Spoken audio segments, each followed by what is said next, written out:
next speaker is from France, and it is Clément. And I will not attempt to even say the last part of your name. But thank you. Just AUNIS. Yes, what he said.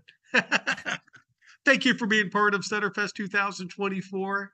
Please tell us what's happening in France. Let me speak. Thanks a lot. Hi everyone.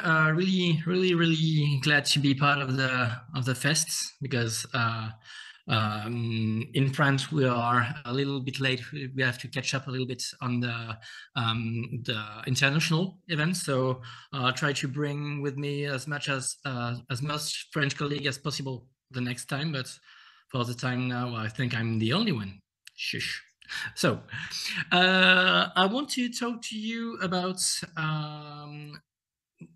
stuttering as a diversity, and I feared that it could be a little bit the same thing as with Scott Harris, because he is really so synthetic. Every time he catches a subject, it makes me a little bit anxious. But I will have some stuff more to bring back to you.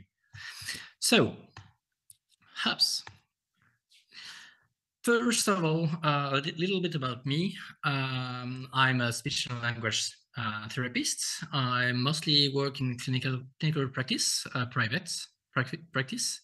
I often do trainings with students, and I lead workshops for professional trainings with colleagues about stuttering most of the time.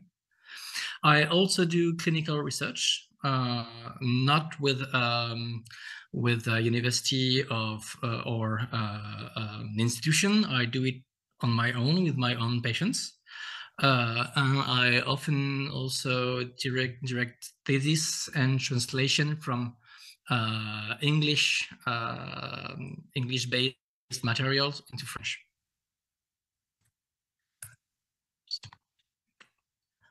Also, I'm an adult who stutter-ish, because I'll get more in detail about that a little bit later. But yeah. I identify myself as an adult who stutter, but the realization came really late in life. I come from a really kind of odd family, a really strange one. There are widows everywhere in my family, but when I was little, it was kind of the normality, you know. I won't get either in the details, but one of my uncles, for example, is the only translator. It was at this time the only translator of Wikipedia in Esperanto. I don't know if few people know about Esperanto. It's a language spoken by very few people. And I have these kind of people everywhere in my family. Two of my brothers clutter and also sometimes stutter.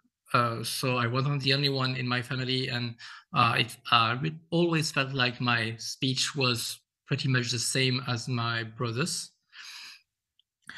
And late in life, I came to search for a diagnosis for ADHD, and it came, but with a funny twist.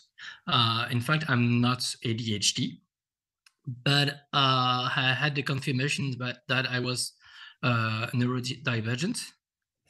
So yeah, it was really a surprise for me.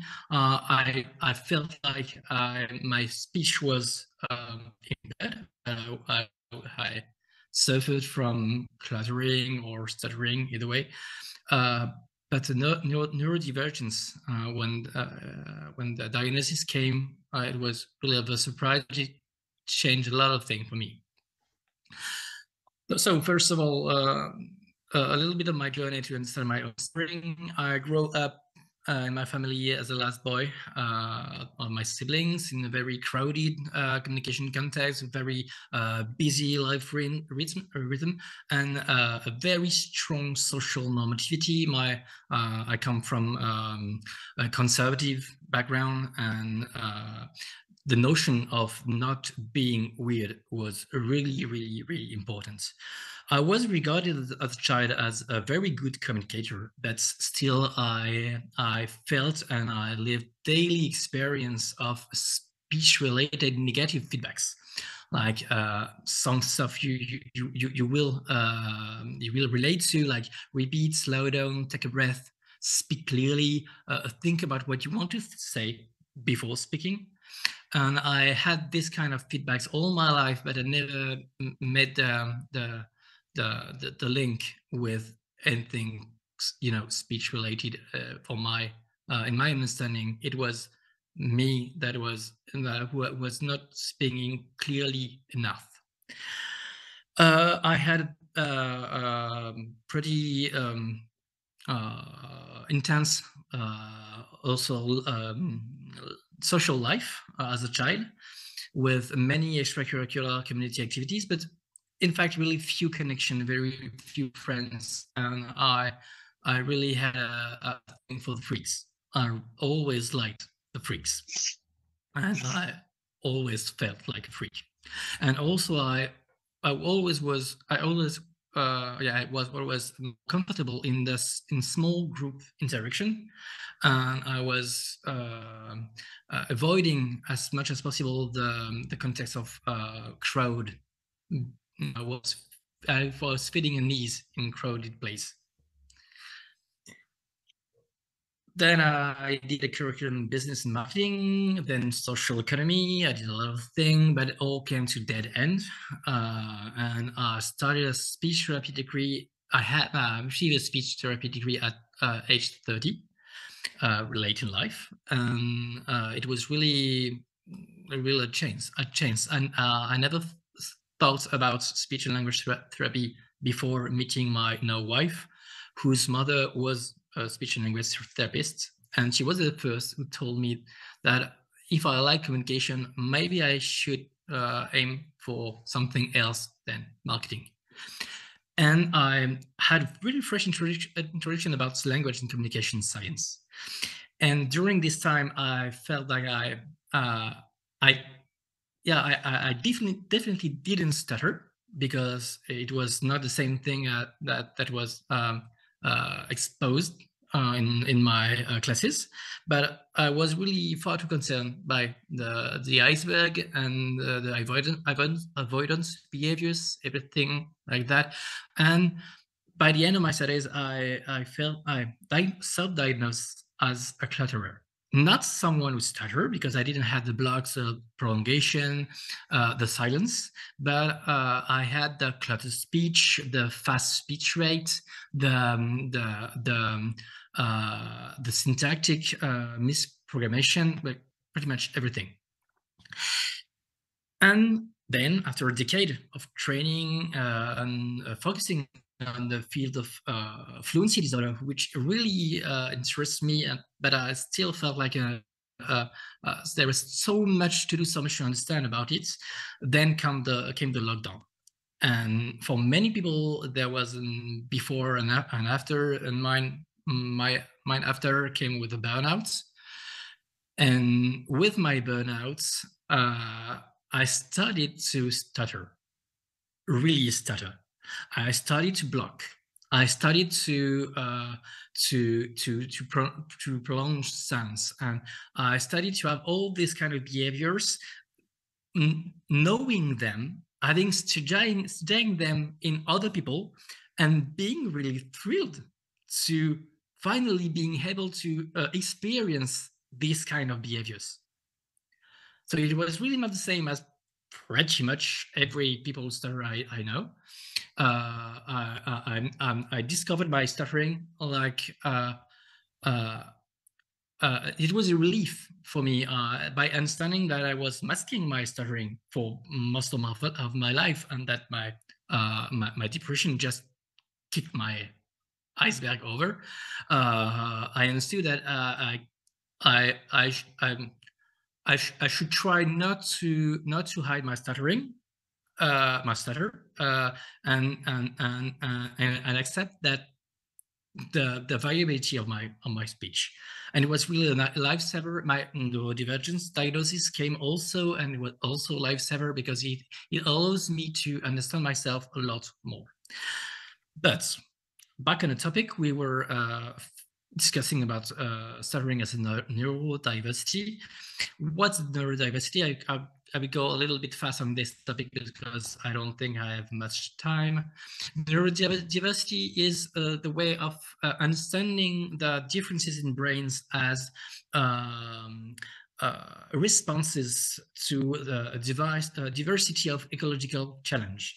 The same way as there are tall people, small people, people who have more iron in the blood or less iron in the blood. There's individual differences in pretty much everything, and brains are also diverse in response to ecological challenge that we may not feel like they are occurring right now because our sense of time is really short.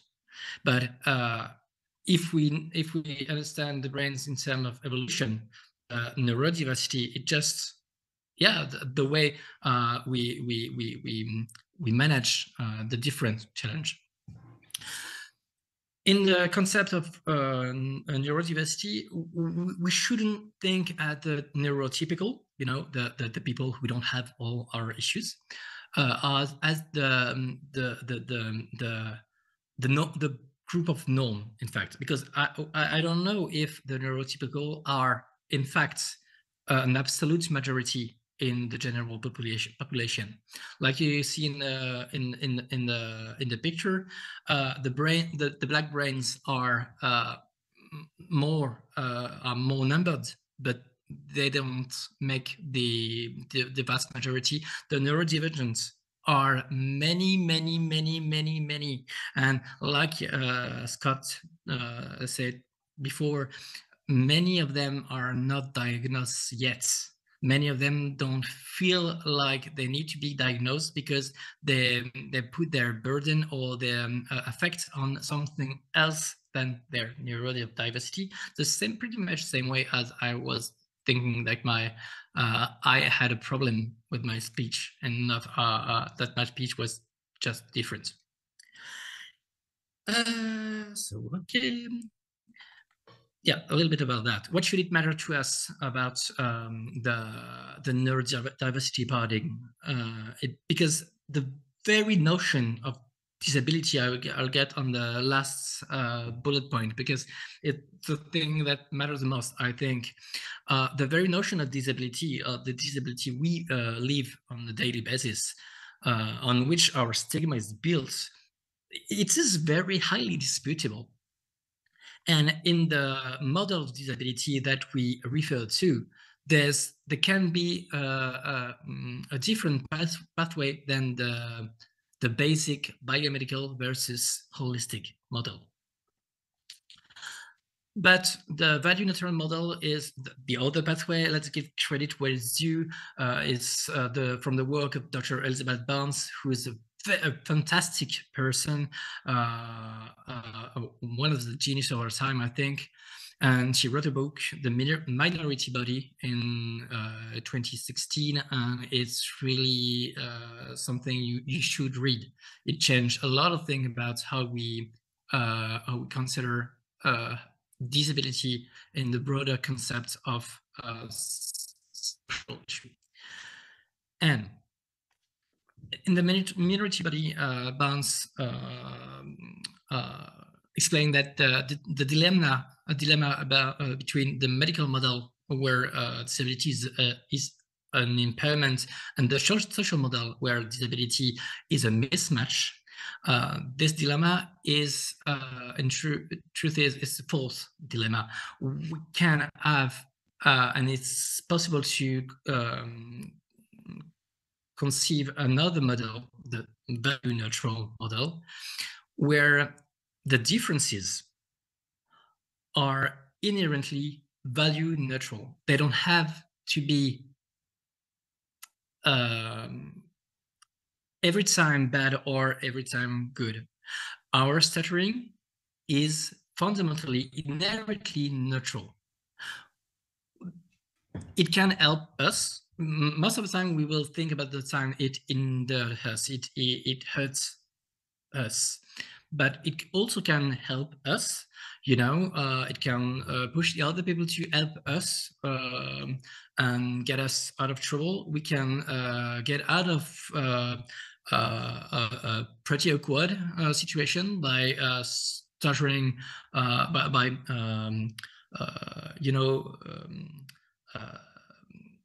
voluntary stuttering. It can be used. It doesn't have to have a negative, exclusive negative value. But in fact, the concept of disability is pretty much every time talked about in the negative perspective, and the testimonies of people with disabilities speaking about their quality of life, their positive experience, their success. Those testimonies are more often than so regarded as exceptions, as something that can be seen as the norm. So it's really an issue, because disability is mostly explained by what we don't have compared to able people. And the only way we have to overcome our disability is to be like. It's to mimic another group who's not more legit than us. They don't have our way of speech.